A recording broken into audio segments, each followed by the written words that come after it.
The fuck are you doing over there, man? My buddy is like so that should be good. So good at Photoshop. So good at what? Photoshop. Like I'm on this thread with 11 guys I went to high school with, and like my buddy's a cop. And he put this Murray. Yeah. Get that one. He put this picture of this cop thing they have to run through.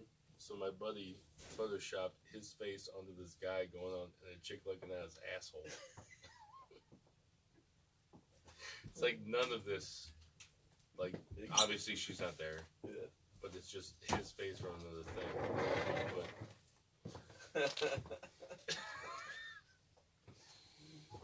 it's too much, man.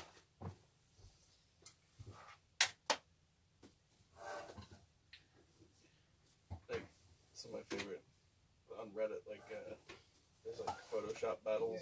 It's a good subreddit, and like I want to get somebody you like on posted a Instagram. picture of like What's that? a You wanna white, get you on like, Instagram? Honda Civic. I think it is on Can Instagram. you No, Photoshop this? get to be yourself black, on. Oh, and then it's. just, like, I doubt I'll be able to do riot it. Cops just beating the shit out of it. As long as I get you guys.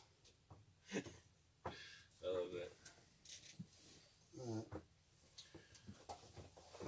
All right, so Murray, you got the questions? I got them because he's got his. My device. phone had to be All right. YouTube. All right, so we'll do a special edition of BFR tonight. Ooh. Cum rag soon to be on Pro Wrestling Tees. The BFR Cum Rag edition.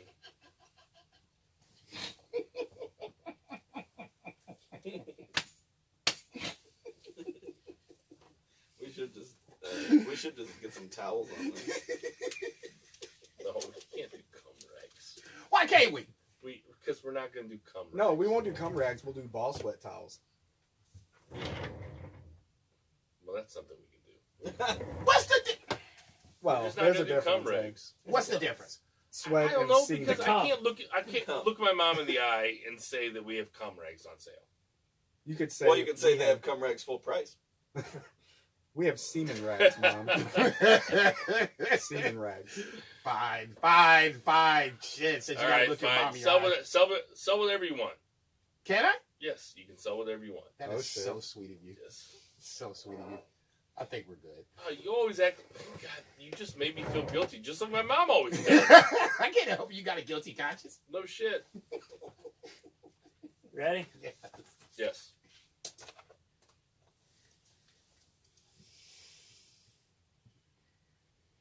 Tonight's on the Band from Ringside podcast. Raw sucked, SmackDown sucked, everything sucked. We're doing a live Q&A on Band from Ringside.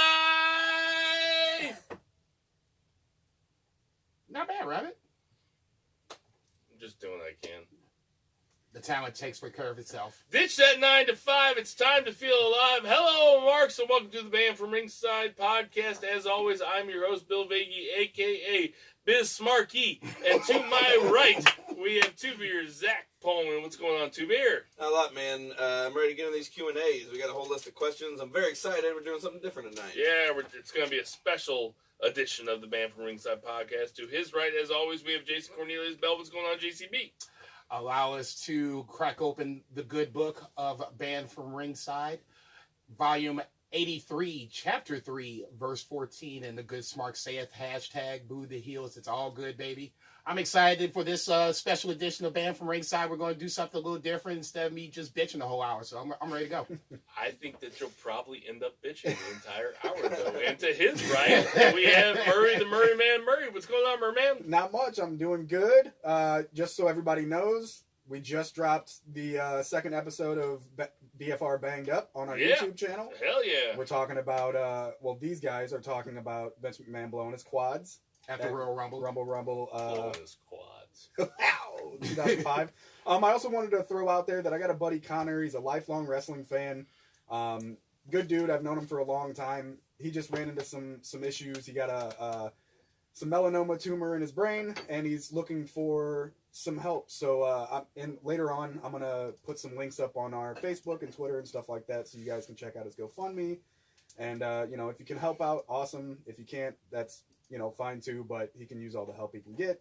So I just wanted to throw that out there as well. Help out where you can, guys. Unfortunately, this is the state of healthcare in America today, but if you can help out Murray's buddy Connor, we would appreciate. I'm going to help out. I think BFR as a team should help out, and we're going to do everything we can.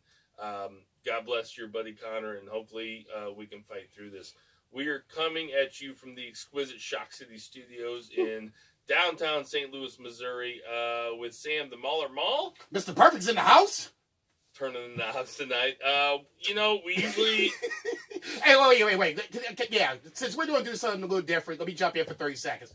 You jokers was real funny last week when your boy was gone. Now your boy's back, okay? What did we say? Yeah, no, what did we say?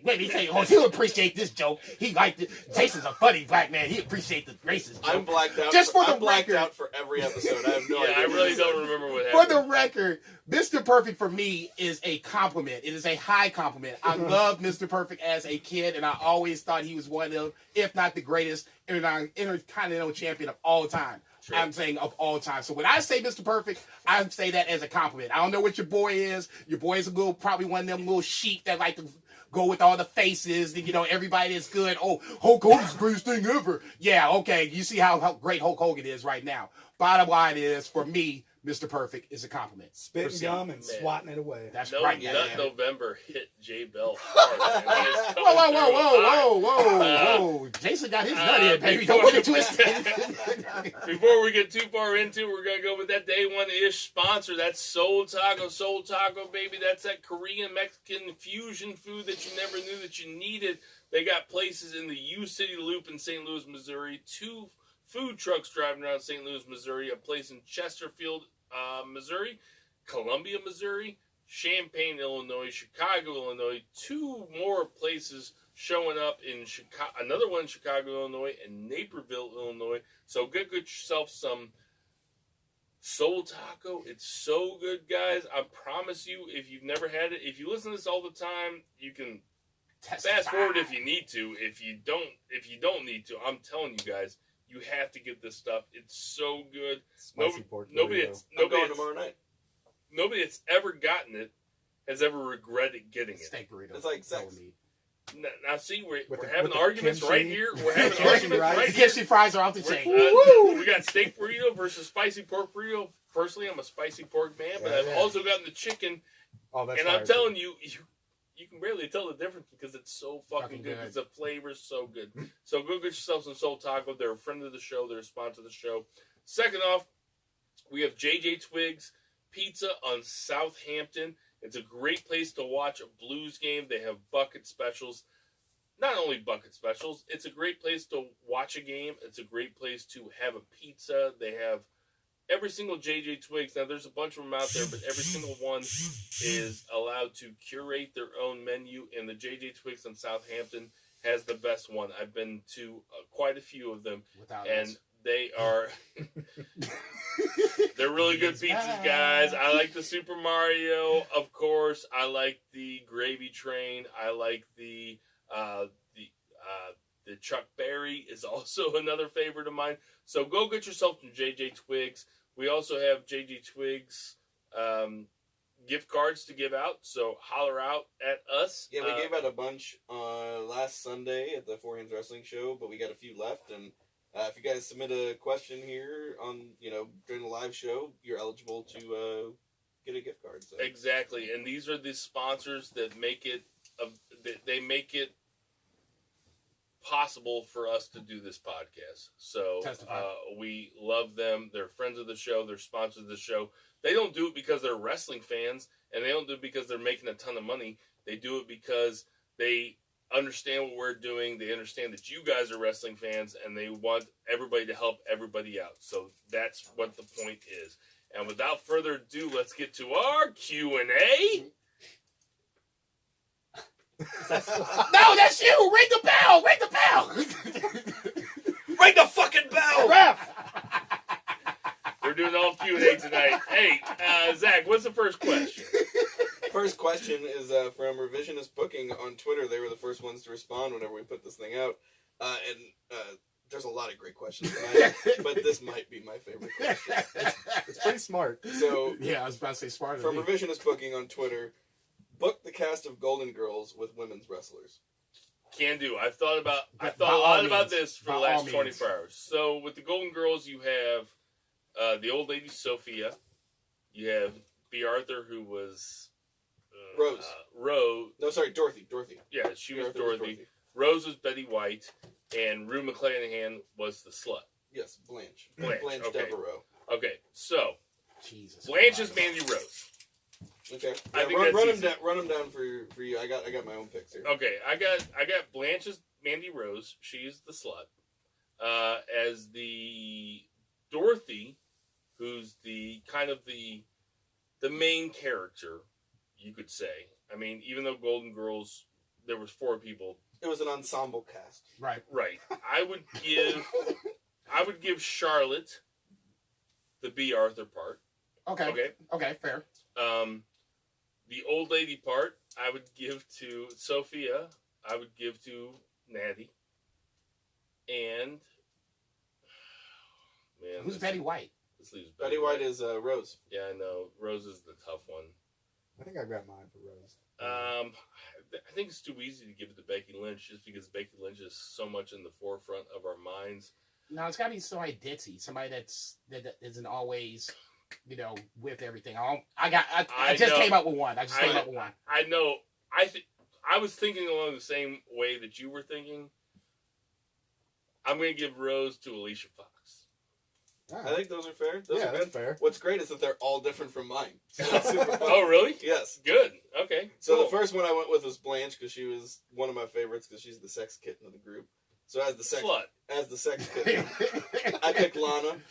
So Okay, no because- problem with that. even though Lana's married, though. yeah, but she you We can don't tell go that she's a freak. specific. All right. I won't fight it. I I won't was fight going to it. say, Yeah. me and Rusev ain't boys now. Blanche was married for a very long time in kayfabe. Blanche was married, and her husband George passed away, Right. so she was at a long-term marriage. So I mean, Rufus is- R.I.P. Rusev. Yeah. Lana's getting busy when you die.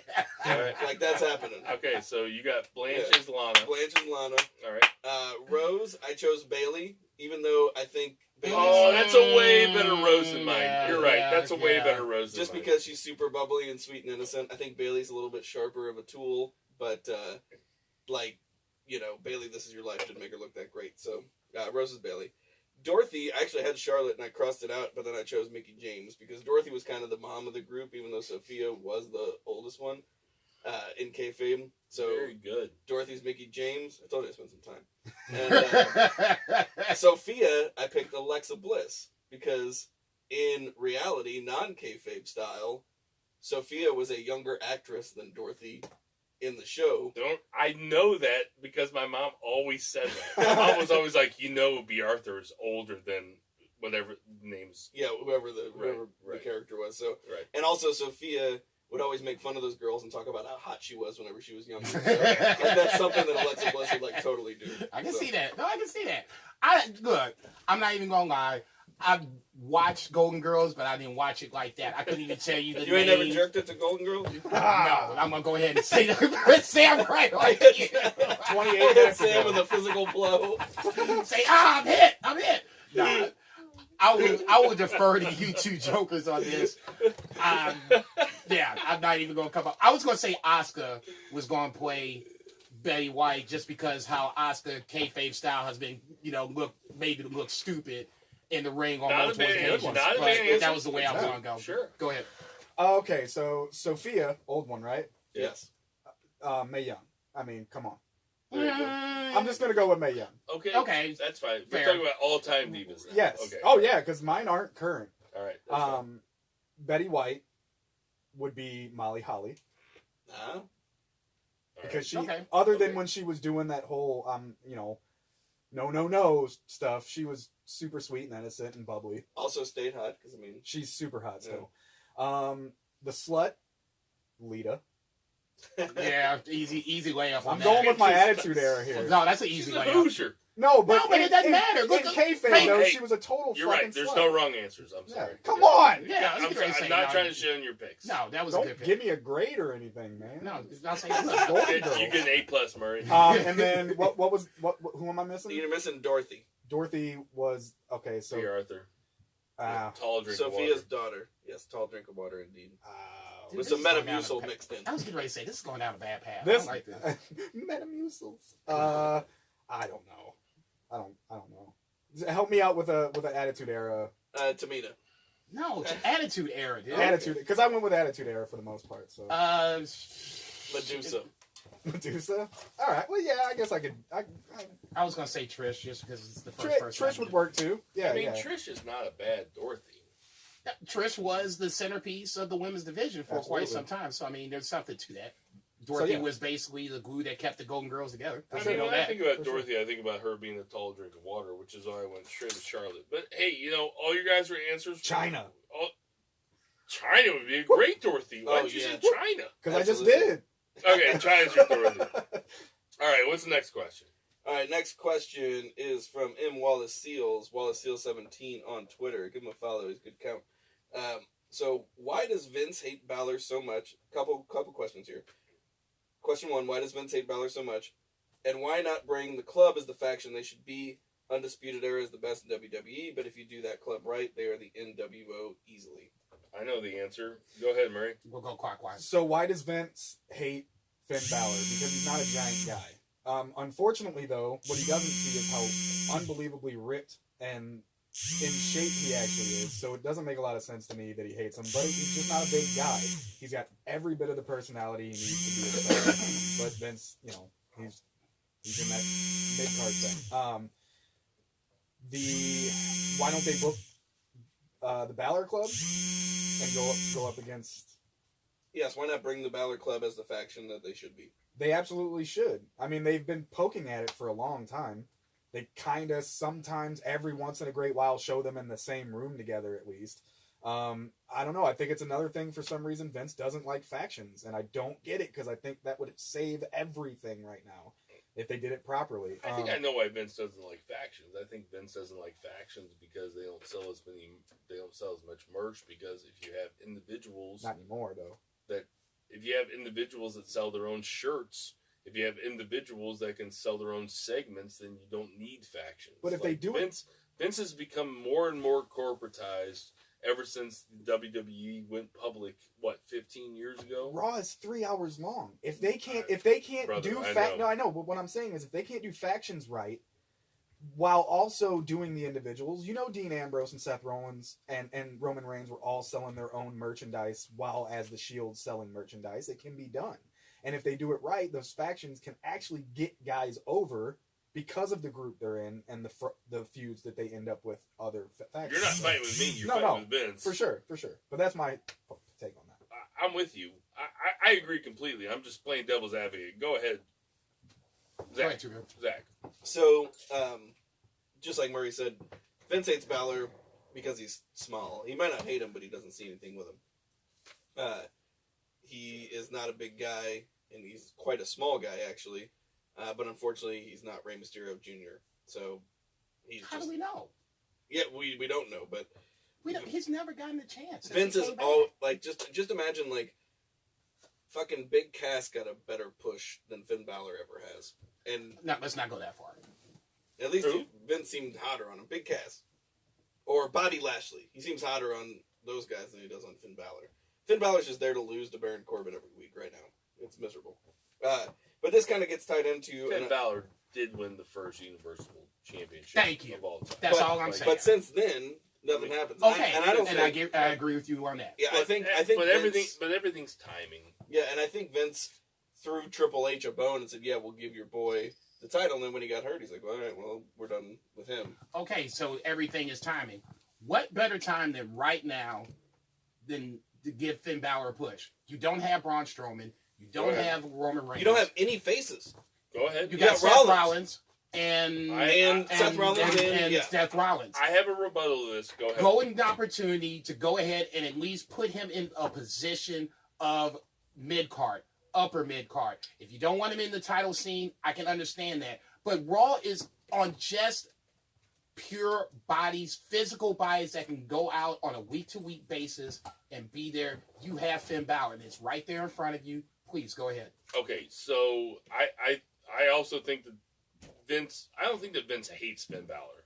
I think that Finn Balor was a guy that was sitting in the background while Roman and Braun Strowman were taking the lead, right? So now that Roman and Braun Strowman go, and that they're gone. And Brock. This is a way, and Brock, yeah, there you go. And Kevin Owens, and Right. Sami Zayn. Right. So this is a way for me to work in this week's Raw, which sucked terribly, Damn. is that they felt the need. I felt that WWE felt the need this week to build new faces, which they tried to do with Elias and Finn Balor. They did the completely wrong way. They had I Elias. was going to say, you see the look on my face, right? They did it ass backwards. If you wanted to build it, this was not the way to do it. They had Elias go out and face a bunch of heels, get his ass beat. They had Finn Balor go out to face a bunch of heels. He got his ass beat. Yeah, they booked their fucking baby faces like nerds and wussies. But I said wussies. I'm just With a saying. W. I'm just saying in You could say in that. WWE's defense on this week's Raw being so bad is that they might have thought, in a fucked up, warped way of thinking, that if we have Finn Balor and Elias go out and get their asses beat this week, then next week we can come back and we can have two big faces that can face off against Lashley, McIntyre, and Corbin. What I don't like, and this is going a little bit away of the question, what I don't like is having McIntyre seem like he's Baron Corbin's lackey. That's a really bad way to do it. But I can see what they were thinking. I've been watching wrestling long enough to see what they were thinking, and what they were thinking were that if we make Elias and Finn Balor sympathetic, we can make them bigger baby faces next week. When really all you have to do is put Finn Balor out there in a competitive match against a competitive guy like Drew McIntyre. Give them 15 minutes. I'm not even asking for 20 minutes. Give him 15 minutes. Let Finn Balor be competitive, and then let Drew McIntyre do something kind of heelish and go over, and you can accomplish the exact same thing without giving us a terrible 3 hours of wrestling. With Baron Corbin and Finn Balor as the main event. I mean, Baron Baron There's a Corbin. perfect reason. I mean, I'm a Baron Corbin sympathizer. Like, I think he's been doing really good lately. But Raw should not be 3 hours of Baron Corbin. No. Thank you. Like, it should never be centered around Baron Corbin. he can get 1-2 segments. At That's the fine. most. But it should the not. It was universal 3 hours title of Baron should Corbin. be where it is about. And Baron Corbin should not be. And I understand that you're out Roman Reigns, you're out Braun Strowman, but There's plenty of talent. That's a deep This is roster. the deepest roster they've ever had. It's the deepest roster they've ever had, obviously. I do think that Vince does not trust Finn Balor, even though I think that if he gave Finn Balor right after WrestleMania, he gave him and Roman 25 minutes, and Finn Balor and Roman Reigns together burnt the house down. Agreed. And everybody was ready for it. And the last match I remember that Finn was in that was good was whenever AJ did that impromptu match, and That was awesome. that was the last time that we've seen anything. So It was great. But this segues into another question from longtime listener Willie Sumner. What's up, Willie? Let's go. Hey! New Japan Pro Wrestling is full of factions and teams, which it is. Everyone is in a LIJ. faction. LIJ, Suzuki-gun. Chaos, Suzuki-gun, my low-key favorite Taguchi-gun faction. Is that with Michael Hogan? Elgin's in there, Cobb's in there, Yeah. Tanahashi's in there, and of course Taguchi. He's like, Right. I low-key love Taguchi. That dude's silly. He was the 69th junior Right. heavyweight, so he put 69 and everything, which like Nice. my inner child, appreciates. Nice. So nice. So What's as that Willie mean? says, do you think WWE would benefit from doing more of this? And I think we've kind of gotten into it. I think we all agree that yes. And he tied into something. I personally would like to see women and men in the same faction, similar to Sanity, and I think that's great. One of the things that I see a lot of is these constant turns that don't mean anything. Face, heel, and then the next week it doesn't even matter that they quote-unquote turn because there was no actual heat behind it. They were just trying to generate heat for the 30-second clip for YouTube or whatever. Actually have some factions, and you have some tension. Because, like, in New Japan, Chaos will not defend a title against another Chaos member. So, while, you know... Okada. While Okada is holding the IWGP Championship, well, Will Ospreay cannot fight for that championship, even though he technically could, because he's one of the best wrestlers in the world. But because he's with Chaos, he can't. That's why we see guys like whenever Jay White leaves Chaos, it creates a rift, and it creates like a huge deal. And now we have Jay White in one of the main events of the fucking Tokyo Dome here on January 4th. So I think build some fucking stables. You can create some good factions. You can get some tension. You can have faction on faction. You can have interfaction, you know, stuff going on, intergender stuff, whatever. It's good for business. I think I would love to see factions in WWE the way that New Japan does factions, insofar as they don't always have to come out together, but if a guy comes out by himself, he's wearing a, you know, if Bobby Fish, like Evolution. Yep. If Randy Orton came out, he's wearing an he's rocking Evolution shit. I mean, I liked on NXT this week where EC3 came out and said, I don't care about Undisputed Era, I just want Bobby Fish. Which would be fine as long as Bobby Fish comes out by himself and he's like, hey, I'm with Undisputed Era. Which I'm sure he will. I hope that he does. Like, I like factions that way. I mean, before the NWO got out of control, that's kind of the way the NWO worked. Yeah, then eventually every top guy was in the NWO, and then it was fucking right, polluted and it terrible. sucked. Right, and that's not the way I wanted. 5 different NWOs. And I also don't mind it if, I mean, it seems that factions are always kind of, they're heel. They're always heels. Like, you never see very many babyface factions. Like, New Day. Every time, well, Pancakes, motherfucker. every time that Braun Strowman and Drew McIntyre and Dolph Ziggler were beating down some babyface at the end of Raw, there was no babyface that just came out like for the altruism of saying, hey, I'm going to come out here and I'm going to defend a good guy's honor just because he's getting his ass beat. Like Sting would always come out. Anytime a babyface was getting beat up, Sting was the guy. And he's like, get the fuck out of here. I was going to piggyback on that real quick. Just because he was a good guy. Dusty Rhodes, Road Warriors, these were the babyface faction. But that was the 80s. You know what I'm saying? You don't see a babyface faction like that now or in the 90s or, you know, in the aughts, whatever. Because there's hardly any baby faces anymore also. You don't really see it that much in New Japan, though, either. Like, it's mostly heel. Like, I would consider Chaos the babyface faction. Chaos is the premier babyface. And then Taguchi and his boys would be the other. Everybody else, yeah, but those guys is a Taguchi and those guys. They're not really. I mean, they're not in the grand scheme of things. They're not of consequence. To me, they're not. I mean, Jeff Cobb is up and coming. Michael Elgin is Elgin. Well, I mean, Tanahashi is still he's still the ace. That's your centerpiece, obviously. Well, and then Taguchi is still, you know, he was, you know, if you're watching 10 years ago, he's phenomenal and he's still good. But, like, you know, I know what you're saying, though. Suzuki It's a heel thing to do. And LIJ is the most popular faction. And then you have the Elite.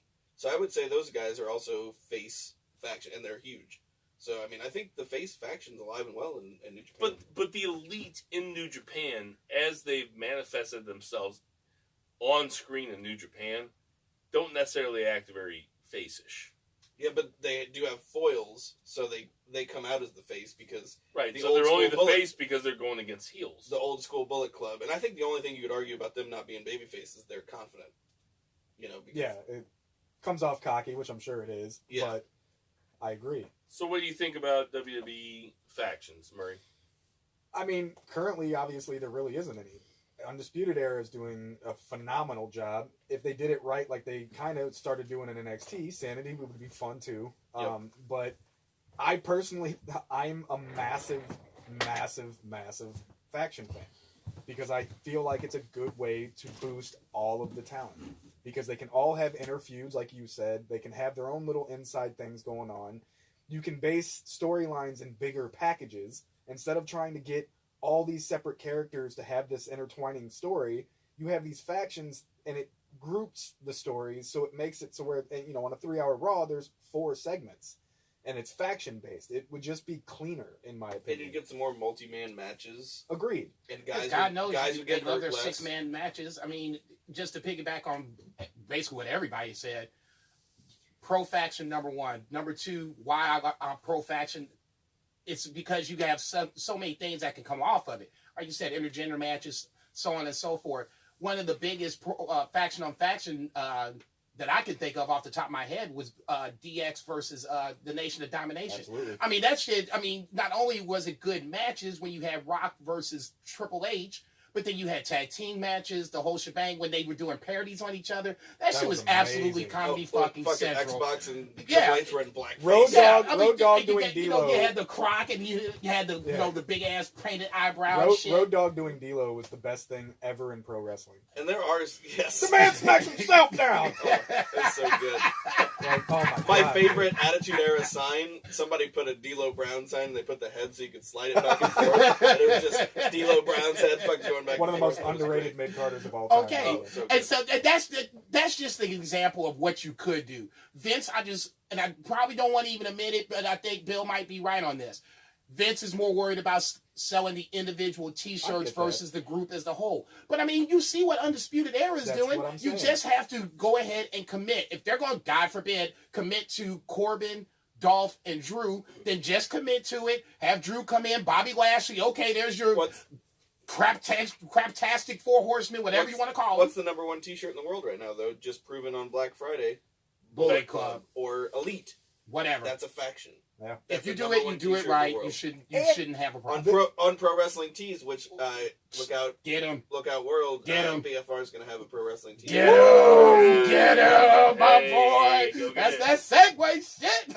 I got to host next time Bill's gone. We got them pro wrestling tees. We got a few of them out there, guys, and you guys are gonna like them. And actually, we're all wearing them in our new YouTube video, Banged Up, episode 2. We're all wearing different BFR T-shirts. Yeah, So check Right out- now, Mr. hey, Perfect's Mr. wearing- Perfect's wearing our sweatshirt. Did we get a shot at Mr. Perfect yet? Okay. Yeah, there you go. There you go, Mr. Perfect. All right. See? Live. Show them that dick. Yes. No, don't show him the dick. We're live. You shut this whole I shit could down. edit it later. Yeah, it's too late on that. Just a couple pixels. It's all It's right. going to be really hard to blur that one out. Let's say it came down to this. All right, we better move on. Yeah, let's keep going. Let's keep it going. This is from Eric Elledge at EricE76 on Twitter. Do you think by this time next year we will see an overhaul of WWE programming? I absolutely think so. I think they're already trying to start moving that direction. I think they're doing a lot of shitty stuff, clearly, on WWE's product, but I also see peppering of them really trying to try new things within the last 10, 15 years, anyways. They're being a little more edgy than they used to, as far as the whole PG era thing. I think it will, or maybe it's just me hoping that they will. But yeah, I mean, I think they will. They're trying to build brand new stars right now, and I think like with Elias, if they do it right and they get him just right, he could be a star for a long, long time. He's got a little bit of the Rock in him. He's got a little bit of a lot of the favorites that I've had throughout the years. So if they do him just right, they've got stars ready to fucking go. Stone Cold said on his podcast a couple weeks ago, if he would come back, there was 2 options for him. It was either Brock Lesnar, because he never got to do it, Yeah. or Elias, because Oh, he sees him as a fucking superstar. Yeah, he is, and he's not there just yet. Hopefully he'd be there putting them over. Oh, yeah. Of That was course. great. I don't even think that's a Actually, I question. hope He would wouldn't stun put him Brock afterwards. over. I don't want to put Brock over, but he could put over Elias. They'll put over Elias and then stun him afterwards, and then have a beer with him, and does what Stone Cold does. But yeah, I think a year from now, hopefully, as Vince starts to transition more into the XFL, hopefully someone like maybe not Triple H, but I love what he's Hunter. doing with NXT. I hope it's Hunter. Yeah, that's what I'm Man, saying. So look, if y'all it's in his motherfuckers control, too nice, man. You too nice. hey, Okay, see, this is what the problem is. You keep ignoring the facts that are keep smacking you in the face like a dick on a bad porno, okay? The fact is, number God one, damn. no, here's the cold water reality, Right. gentlemen. The fact number one is that Vince has certain guys that he likes and other people that he don't. Vince has certain girls that he likes and other girls that he doesn't. You mean He the white sticks- ones and the pretty ones? with blonde hair and big boobs. He sticks to the fucking script. When you have opportunities to put the next person over, you fucking fuck it up. every goddamn time. Samoa Joe comes out and cuts a hot-ass promo on Jeff Hardy. I mean, hot. I was like, man, goddamn. But 3 days ago, whatever, in fucking Cincinnati, you got him tapping out to AJ Styles again. And a week before that, you had him out in 30 seconds in Survivor Series. Series. Okay, come on, man. I mean, y'all being too nice. There's a lot more that goes into that. Not, but Saudi Arabia and Vince McMahon, he may not. Come on, man. Y'all being too nice. Okay?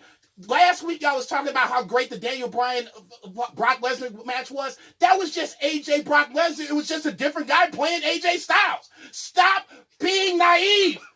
Ain't shit gonna change. Vince got his money. I thought we were trying to do something different tonight. I thought we weren't doing that. Go ahead, I'm scared now. Y'all too nice. I forgot the question. I think. Is WWE going to overhaul? Oh, are they going to overhaul? No, are they good? No, I think you guys are taking the question. Here's the answer. Are they going to overhaul programming? And specifically... I had a way different answer than this. So... like, my answer was not going to be yelling about Dick slapping his face. Go ahead. You're welcome. My answer is yes and no. Yes, they have to completely rework their entire road schedule because they are no longer Monday, Tuesday, and then whenever it comes to takeovers and stuff, Sunday, Monday, Tuesday, or whatever. They're going to have to rework everything. They're going to move stars from Raw to SmackDown because as much as Raw is the A show now, or at least in their opinion, they're going to have to move top talent to SmackDown because they need views. When I say no, we're still going to get this same bullshit. I said it 2 months ago whenever this announcement was made. They're going to cater to the fucking Walmart crowd. They're not going to do a better job. Anybody that thinks that they're going to do better because they have more exposure, they're dumbing it down for the common denominator. This is not going to get better until you guys stop giving them money. What I was going to say... Spoken from the guy that's canceled the WWE. And I'm missing NXT UK. I couldn't even get a pirated feed this week. That's because I won't give you my password. It was good. The question was about WWE programming, and I think that they are going to overhaul because I think when it's not a pay-per-view week, I think that when they start announcing stuff like, whereas Raw is always the jump off, when they start doing, for example, Lars Sullivan vignettes, and you mean him going on racist diatribes a la Ringside News? Dog, you stole my thunder. But when they start doing vignettes for new wrestlers and stuff like that, it's not going to begin happening on Raw. It's going to begin happening on SmackDown. Also, SmackDown in the next year is going to be on network television. It's not going to be on Fox Sports 1. It's going to be on Fox. We don't know that for sure. It's on Fox to start. Yeah, that's they've said that. Okay, it'll be on Fox to start. It's on Fox. It's on Channel 2 here in town. Whatever it is. They're definitely going to give it a shot. Okay. So Raw programming or WWE programming will change within the next year, or as the tweeter said, it will happen very soon where they start doing shit differently. Hold on, I'm not done. Just give me a little bit. I raised my hand. That doesn't mean that's going to change forever. I mean, Vince always panics when shit doesn't go right initially. If he tries to push somebody new and that somebody new doesn't start going through the way that he wants them to, Vince always reverts back to his old shit. He'll call in John Cena, or he'll call in Kane, or he'll do something that he thinks is going to... He'll call Steve Austin and give him a boatload of money. Not even Steve Austin, but he'll go to Kane or... Taker. HBK. I mean, he'll do something... Not even HBK. I mean, I'm just talking about something more ready-made. I mean, it used to be... Yeah, but HBK has only wrestled once in the last 8 years. I'm talking about Roman Reigns. Like, he'll say... He'll put the belt on Finn Balor, and then Finn Balor gets hurt, and he'll be like, "Oh, fuck it, I need to put it back on Seth Rollins, or I need to put it on Roman Reigns or something." He'll put it on a sure thing, and Seth Rollins is not necessarily a sure thing, but he thinks about Roman Reigns as a sure thing. He'll think about Kane as a sure thing. Well, he does. I mean, why else would he do it? He wouldn't keep putting Kane in there unless it actually worked. Okay, so you're kind of making my point, but I didn't go with the programming portion of it. I love it when I make a good point and Jason says, "Well, you're kind of making my point." Well, you are kind of making my point. I just said it. Screamingly so. Okay? What point? The point is, okay, if you're just talking about programming where we're talking about USA versus Fox versus whatever else they could possibly go on. Yeah, you might want to lean it towards SmackDown. If you really want SmackDown to be the quote-unquote A show, okay, you put the talent over there. But then why not have SmackDown at least win a couple of matches at Survivor Series? I mean, start to set it up to where I think the slow build happens, and then instead of just all of a sudden, bam, the shakedown happens. I have an answer to that, and mark this podcast down. I think they're going to rename SmackDown. I don't think that they want to put SmackDown on Fox television with the name SmackDown. Really? And they will point to it by saying, well, SmackDown lost all these matches, and now we're going to rename it something else, and they'll name it like Velocity. Piss pants. SmackDown. Dude, Yeah, just take Impact. I'm going to say the Rock is Yeah. rolling over in his grave right now Yeah. listening to this. Fuck The Rock. It's always been a dumb name. It's always been a dumb... SmackDown has always been a dumb name. You're taking off your headphones? Oh, he's gonna fight. You're... He's gonna fight. It's How dare you It's, disrespect the it's great always been a dumb name for a one? show. You're out your When mind. you talk to a person outside the wrestling community and you say, Okay, stop. "Hey, I watch that's your SmackDown," problem right they're there. like SmackDown. That's your No, problem why right is it there. called I SmackDown. had this problem because I was supposed to go to a work event one night, and I needed to ask somebody to cover it for me. And I was like, "Hey, I can't go to this because I'm going to SmackDown Live." And they Which were sounds like, to "What?" you sounds What like are you gonna do? it's like saying It's whatever. yeah, it's like saying But it's to them, like they saying were nothing. like, "What the fuck are you talking about?" I'd say that's your first mistake right there. You went outside the bubble. Yeah. Stay All in right, the bubble. We got to move on. And that's gonna do it for our 3 counts. Go ahead, Jason. Thank you, sir. Our third sponsor this evening is from F&B Eatery on 3453 Southampton, part of our quote-unquote Southampton Mafia. Like I said a couple weeks ago, if you want to stay current in what they're doing, Facebook is the way to go. They just put their website together. They just got on Twitter. I Had the believe it patty is. melt there. Did you like it? Yeah. That's Yeah. what's up. Yeah, I liked it. Smash. That's what I was getting ready to say. I'm a guy that likes his smash burgers. Other people don't. Not gonna understand those who don't. I can't understand it at all. If you do, I can't either. But that's neither here nor there. If you are one of those persons that like a good smash burger, it's gonna come out hot. Fries are hot. The whole shebang. Go out, check out my boy Mike at F&B Eatery at 3453 Southampton. Like I said, usually they have some sort of special. Usually it's a breakfast special that I throw out on BFR from Ringside Podcast on Facebook. So usually look for that instead of just looking for me to do it. Just sign up for their Facebook page. Sign up for Twitter. Sign up for their webpage or whatever the case may be. But like I said, go check them out. F&B Eatery 3453 Southampton. Right here. All right, what's another question?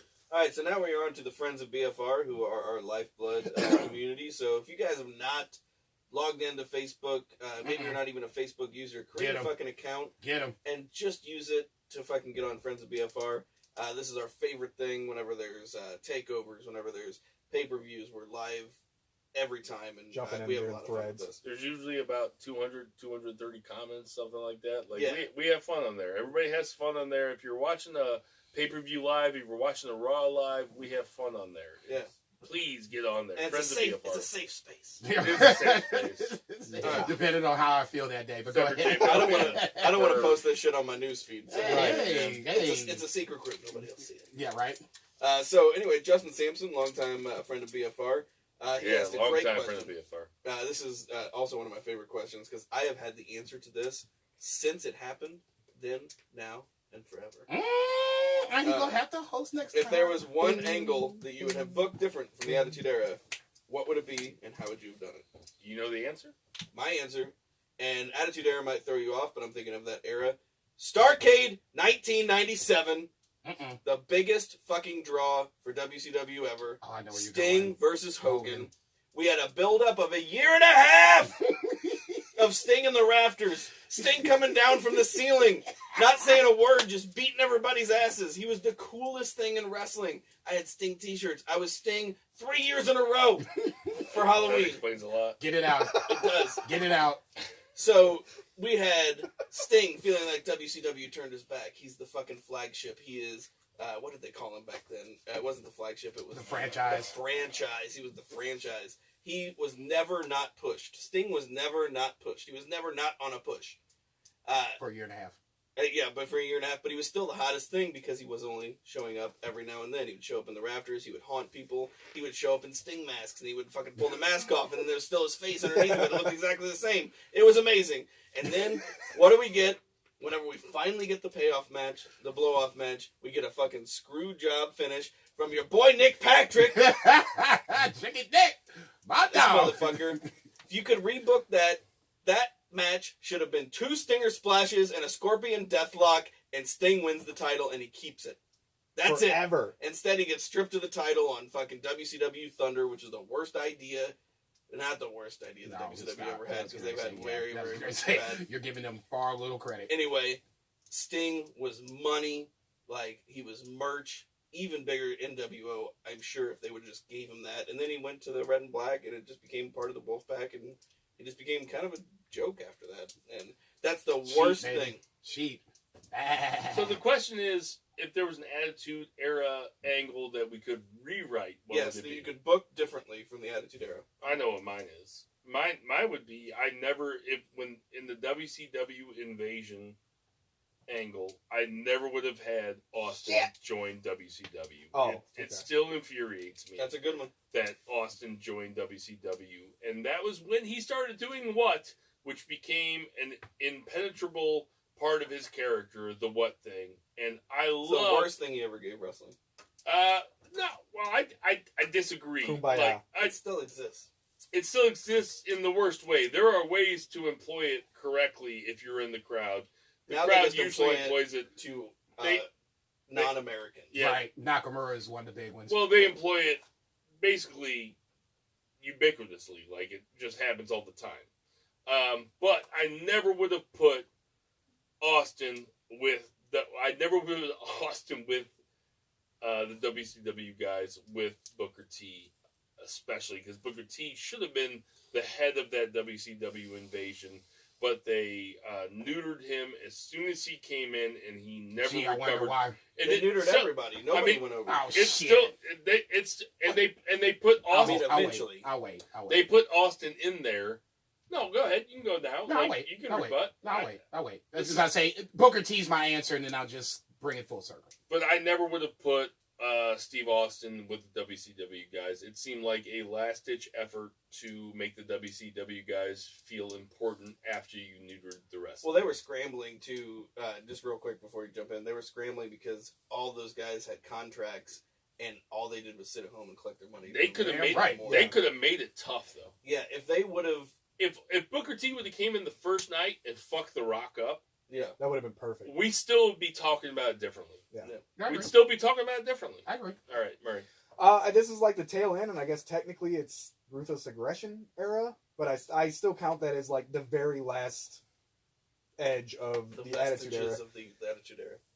Is ECW 2008, and I know that's quite a bit late, but they could have done it sooner. My beef with that is that they tried to rehash what it was when it was hardcore, when they could have just went with Paul Heyman's vision that it was going to, which was more kind of MMA, basically what I assume would to be more like New Japan Pro Wrestling, where it was going to be more, Taz was kind of the inspiration there for that. Yeah. They came in with the zombie and, Kelly doing fake strip teases, and, CM Punk came out of that. That was great. Bobby Lashley got his start there. That was great. Big Show, as much as people hated and thought Big Show was awful in that time in ECW, I loved Giant Big Show. Did he have another turn this week? Is that like the 79 turn? He's gone again. Give or take? Yeah, he turned against the bar. Yeah. But, ridiculous. Yeah, he knocked Cesaro out with a really weak punch. I think he's injured, so... Yeah, that figures. But yeah, so I just feel like they tried to... I think McMahon and them had it in their minds that when they did that ECW, it was just going to be for a few years, and they were just going to have a Sci-Fi Channel wrestling show. So they did all this weird shit instead of actually making ECW a decent brand, which would have turned into like NXT. And stuff, is basically what I think ECW would have evolved into if McMahon still had control. So which black wrestler would you put the belt on, Jason? The one that Triple H decided that he was going to take, go over at yeah, WrestleMania, where basically it was like, you don't, this guy is not worthy of being champion. Oh, why isn't he worthy of being champion, Triple H? Do tell. I can't imagine. No. I mean, they basically, They did a for bunch of slave WrestleMania, stuff. for With WrestleMania Booker to me T. is Oh, like true. the, Yeah, they did. it's the culmination of the ending of a feud. So basically, Triple H was a low-key racist all the way up to WrestleMania. So they have the match for the title. Middle key? I said low-key, okay? Middle key? Middle key, maybe, question mark? He's a racist. They have, yeah, no shit. They have this fucking build all the way up to WrestleMania. And for WrestleMania, this is the one time where the bad guy gets the fucking comeuppance and Triple H goes over. Man, what the fuck is that? That is Sting. You are not Same kidding, thing. man. That is unbelievable that Triple H went over there. And Triple H went over against Sting, too. Okay. Yeah, that's what I'm And Triple H went over against Randy Orton, too, It's the after he broke WCW into his guy. house. Right, okay. It's That dude has buried more guys than the Undertaker, or any Undertaker. yeah. That's all I can say. But that's the one that will still bug me to this day. All right. And I should have known that this is the way WWE is going to go on Next for it. question. We got about 10 minutes. All right, so quick one, I think. What do you think Pete Dunne will hold the belt for 2 years? So he's at, 567 days right now? It's actually Connor's question. Oh, yeah. Connor Holds. Will he hold the belt for a total of 2 years? Well, Pete Dunne holds the NXT UK Championship. He's at 567 days. He's the longest reigning WWE champion currently. Will you think it'll be 2 years? Jason. I'll jump in right now. Hell no.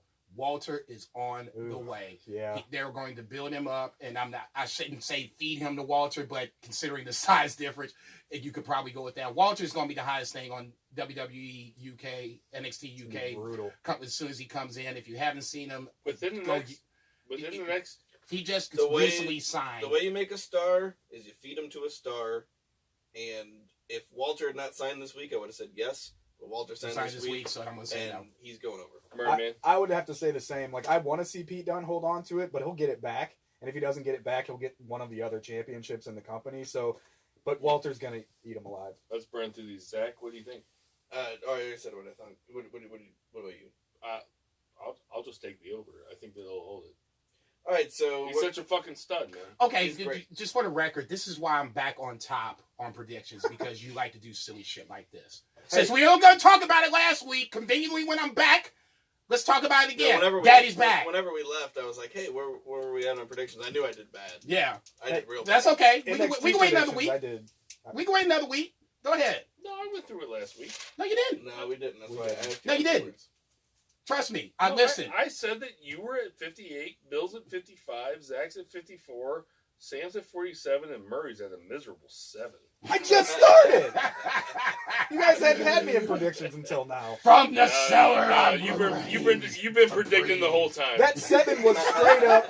That 7 was straight up NXT. I don't know why you too. kept picking the people that weren't in the matches. I don't No. Say Like, this what shit is wrong here. with you? I'm out Big until dummy. NXT predictions. That's all I got. I'll say that Pete Dunne will hold it for 2 years. Dumbass. Go ahead. All right, so have you guys been watching World Tag League so far? If so, what do you think? What do you think, and how awesome was it seeing Suzuki and Zack Sabre Jr. fight this morning? I love, that's from my man Cam Bigelow. Cam Bigelow. There are 2 tag teams that I love. I mean, the tag team tournament so far has been kind of boring. I watched the whole thing today. I will say that I love Yano and Ishii being together, because to me that's like the Japanese Rocket Sock connection. Like, they have no Gross. business being together at all. One's totally serious the entire time. The other one's totally goofy the entire That's time. like Tai Chi and Zack Sabre Jr. Tai Chi and Zack Sabre Jr. were my other one. Thank you for bringing it up. I like those guys being together. I like watching Zack Sabre Jr. Period. I also like Yano. Zack Sabre Jr. is at least a 7 on the Dupree scale. Oh yeah, big old. 7 He's out right of 10, between him and Really? Alistair. Got big old dick. I'm not, Oh, yeah. Clearly, I'm not paying that close attention. Oh, Joe Coffey. Dupree. It's like a baby's arm holding a grapefruit. Yeah. Go ahead, Murray. I agree. Jason. World Tag League has been a major disappointment. I'll keep it brief. I'd like to see more upsets and better teams in the league itself. It just feels like it's way too top heavy. 3 or 4 teams got a chance, everybody else doesn't. You know, I agree. Jason said that on Twitter. He's like, yeah, got to give BFR Zach his due. He said it was going to be boring, and it's pretty boring. It is pretty boring. It's been okay. It's definitely better than Raw, but I enjoy watching it more than that, but it's not as good as NXT or UK or whatever. Do we have one more question real quick, lightning round? Yeah, this is a good one. This is also from Cam Bigelow. There's one from Tim Blessing that I really like, but we don't have time for it. It's Top 5 guys. Top 5. Yeah. We just can't do it. Sorry, Tim, but we will push it to the next one. It'll be the first one next time. Yeah, we will. Let's promise to do that for Tim Blessing. Yes. Yes. Because thank you for submitting. I just sat in my car and I couldn't figure it out, so that's why we're not doing it. But Cam Bigelow says, if you could book one storyline or rivalry to happen in 2019, what would it be and why? This is good. Oh shit!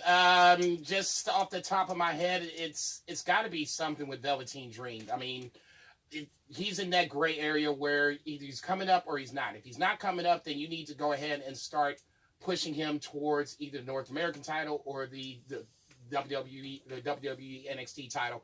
Velveteen Dream versus kind of Ricochet is like the one thing that seems like it's just because it's coming off the top of my head. That's one I wouldn't mind seeing for 2019. I have a dream one that I've been thinking about for a couple weeks, and it's Ciampa versus Jericho. Oh, that's good. That'd be amazing. The promos alone. That would be amazing. The social media. Mine's super quick, and I know everybody. I said it before, and I think I said it last week or the week before. And it's completely outrageous, but I want to see Taker put over Aleister Black as the new that guy. I know, but make it a squash.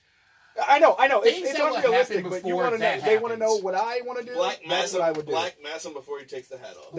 That's what I'm saying. Right, Black mass him before it takes the hat off. That'd be a perfect way of booking. Undertaker is dead. I want to see Pete Dunne and Daniel Bryan.